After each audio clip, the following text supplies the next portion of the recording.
Very, very glad to have you amongst us. Paulinus Jua. But I must confess, we do not envy you because you have a very, very difficult mission. We wonder if at all you're going to achieve your goals or the mission set out for you. Bilingualism, multiculturalism, vivre ensemble. Mr. Chairman, we don't have any problem with bilingualism. We don't have any problem with multiculturalism. We don't, for Christ's sake. We have a problem with vivre ensemble. Not vivre ensemble in the sense of eating achu or eating ndole or wearing the aguada or wearing the Northwest Dala. No, that's not the problem. The problem is one of recognition. The Anglophone problem is what we have before us. Can you address it like the Anglophone problem? Let us stop deceiving ourselves in this country, where a people freely came to meet their brothers who were already independent so that we could form one country and see how we could forge ahead to leave a better place for our children to come. But what do we have? One of annexation, assimilation, where there's so much ignorance on the history of this country, where there's so much arrogance on the part of a few who are chopping fat on the resources of this country, where there is marginalization, where there is arrogance, I dare say, total arrogance, which is unacceptable. Until we change our ways, there is no way forward for us together. If we do not change our ways, it is unfortunate, Mr. Chairman, that you are only an organ of transmission. I wish you had a lot more powers to be able to effect change. We know you like a man of integrity, but the office given you, the mission given you, should not soil the legacy that you're going to leave behind. Because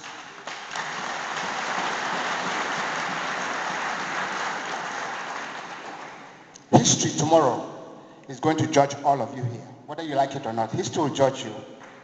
What was your contribution to change and development in this country? And if you just sit low and you accept rubbish, you can be certain that we will rub you in mud. History is going to rub you in mud. We have two big problems in this country today. It has to do with words, and which words are followed by actions. Mr. Chairman, who is a terrorist? When we get the definition of who a terrorist is, then we will know who the terrorist is.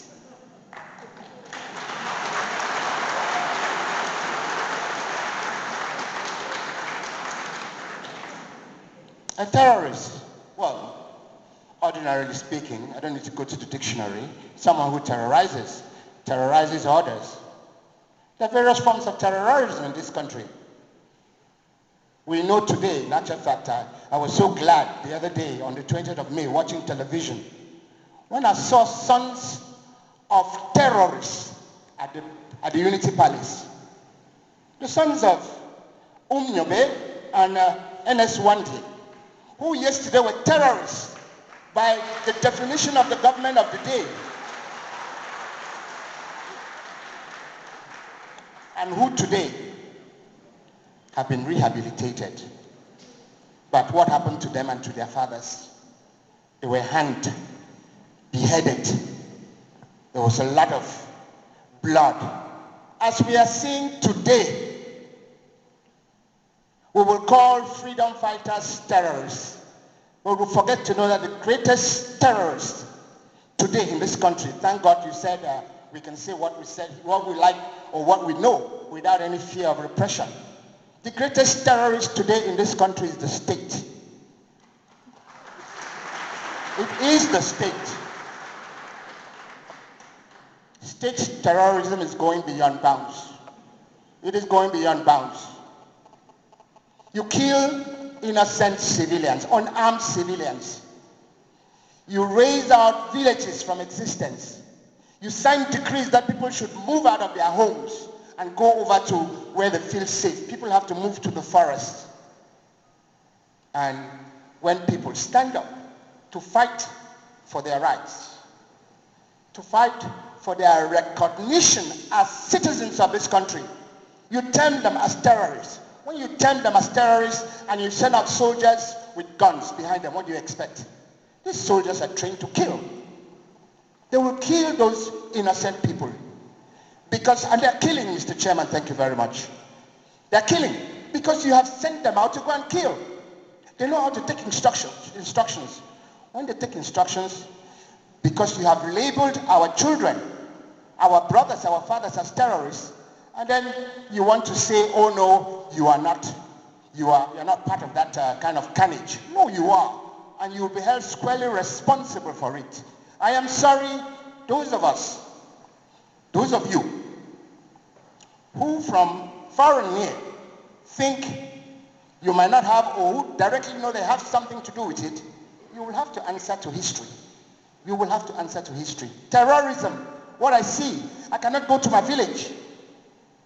Women in the village today have done their farms, have worked their farms. Soldiers come and cut down their crops. Women cannot go to weed their farms. What higher form of state terrorism can we expect? What higher form? And we say that the people are terrorists.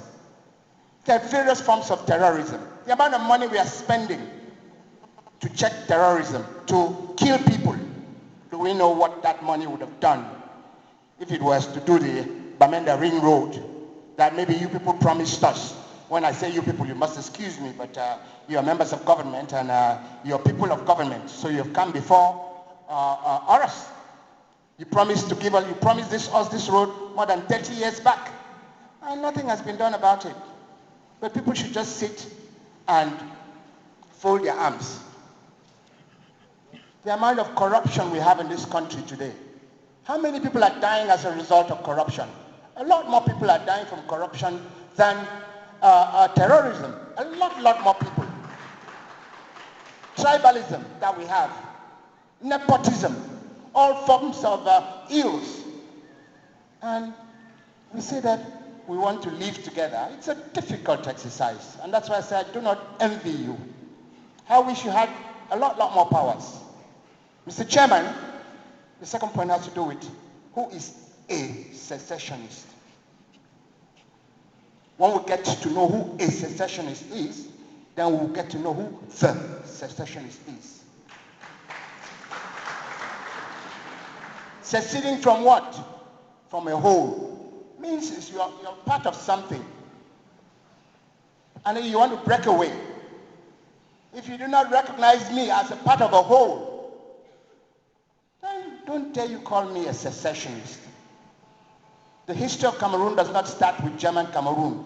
The history of Cameroon does not start with West Cameroon, as it then was, and La République du Cameroun. German Cameroon covered a lot bigger territory. Included even northern Cameroon today, part of Nigeria, included parts of Chad, parts of the Central African Republic, parts of the Congo, parts of Gabon. Are we going to go out tomorrow to reclaim those parts of German Cameroon simply in the name of one and indivisible Cameroon? Nope, it's not possible. It is a spirit. One and indivisible has to be a spirit. You cannot force it by decree, no matter what kind of decree you sign. And when you see the Anglophones, I put it this way, the Anglophone problems, even though you people like to talk of the problems of the Northwest and the Southwest, it is not the problems in the Northwest and in the Southwest. It's the Anglophone problem in this country. We should be honest enough to recognize it, to accept it, and to treat it as such. When you see the Anglophone problem, you must ask yourselves the question, can you really, really stop it just by maybe this commission coming out? It's a difficult mission. No. The Anglophone problem has to do with a spirit. It is intangible. You cannot see it, you cannot touch it, but the Anglophoneness is there in every Anglophone. With your permission, to my dear brothers and friends, so many of you up here, I know you, but I want to let you know that all the Anglophones up here, sitting on this table, you are with us in spirit. Yeah.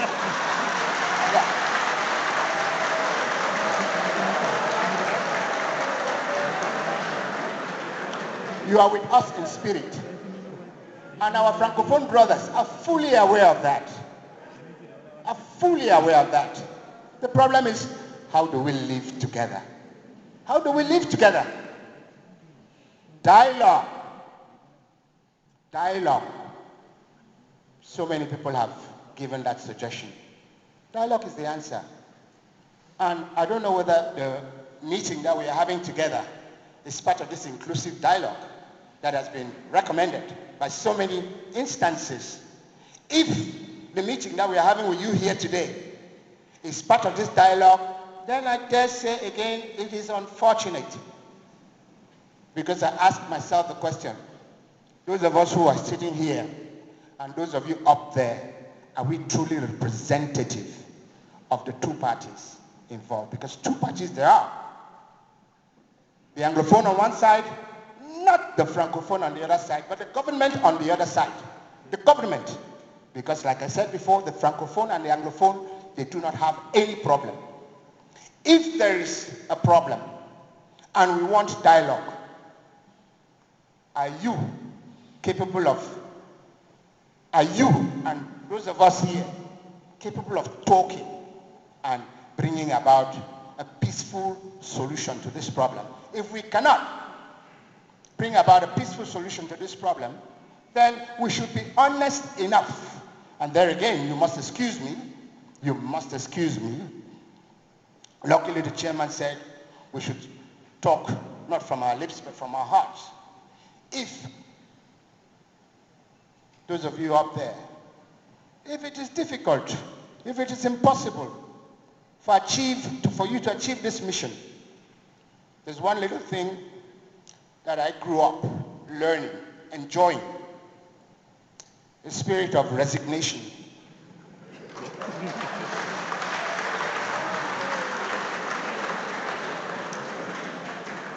If it is difficult, we'll call on all of you sitting up here to tender in your resignation from this commission, and you'll be making a major contribution to change in this country. A major contribution, immeasurable.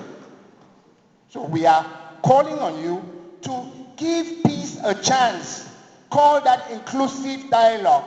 That inclusive dialogue is going to include all of our brothers and sisters who are in the diaspora. All of them. All of them. Don't exclude anybody. Don't go there with any preconceived ideas of what dialogue is. If we cannot do this, Mr. Chairman, we're in for a lot of problems, please. Mr. Chairman, I remember with a lot of fun, AAC 1, AAC 2 in Boya and Bamenda, respectively. It looks like we need an AAC 3. We need an AAC 3. I'm sure you people all know about it because definitely you've read this history. Mr. Chairman, the political prisoners, people who have been moved from Boya Bamenda to super courts in Yaoundé and imprisoned and given long terms of imprisonment. Double standards. But we're talking about Vivre Ensemble. Double standards. Siseko and Co. I don't know, maybe I'll give you a mission to produce them, to produce those people. Maybe if you can just show us a photograph of this commission with our leaders from Nigeria. Mr. Chairman, I will give you Kati Kati that you love so well.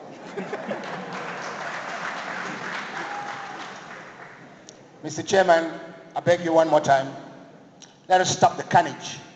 The amount of killing that is going on. You will kill to the last Anglophone. You will kill to the last. So the military solution is not the answer. It is not the answer. Kill as you wish. You have the might, but you have helped to sensitize our children, and you have helped to radicalize our children. That's why there's confrontation today. That is why there is war. And a lot of people, are dying on both sides.